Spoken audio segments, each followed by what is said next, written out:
Hello，大家好。今日想同大家講下打理人嘅工作性質。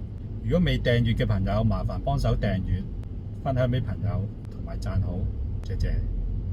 打理人嘅工作呢，好似我咁，落場都係其中一個工作嘅原因之一。咁有啲做咗20-30年嘅打理人呢，佢哋普遍呢都冇興趣落場，可能身心亦都係太疲累，亦都可能浪多一間唔多，浪少一間唔多。普遍做得呢個年份嘅打理人呢，普遍都好少機會落場嘅。咁但係作為蔡生仲有心有力嚟講呢，都想揾多少少錢嘅。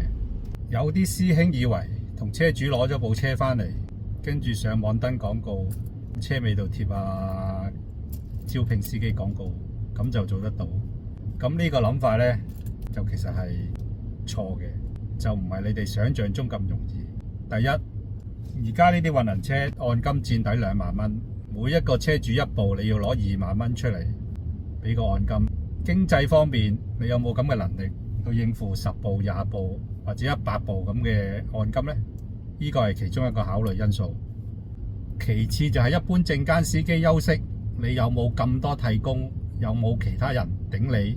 或者甚至冇人開嘅時候，你有冇地方擺呢？呢個亦都係要考慮嘅問題。每一個禮拜嘅編更、告票、抄牌，呢啲都係要負責。其次，易通行帶來嘅不便，可能10單有時有啲 detect 唔到，有時有啲處理唔到，亦都要追翻個司機行咗，又要計翻俾車主。司機唔交租、拖租嘅問題，呢個亦都係嘅工作範圍之一。好多嘢看似容易，做落去就係比較複雜。另外，車輛狀況，司機揸上去架車有問題，你去邊度處理？要點樣處理？萬一交通意外俾人撞咗或者撞人，點樣處理？呢啲通通呢都係由朝到晚需要處理同會有機會發生嘅問題。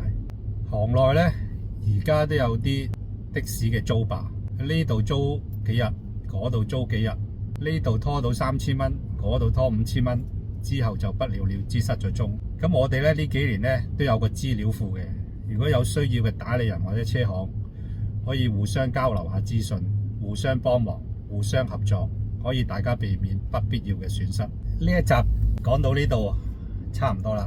如果大家各位行家有啲咩想同我分享下，留個言俾我，亦都可以 PM 我。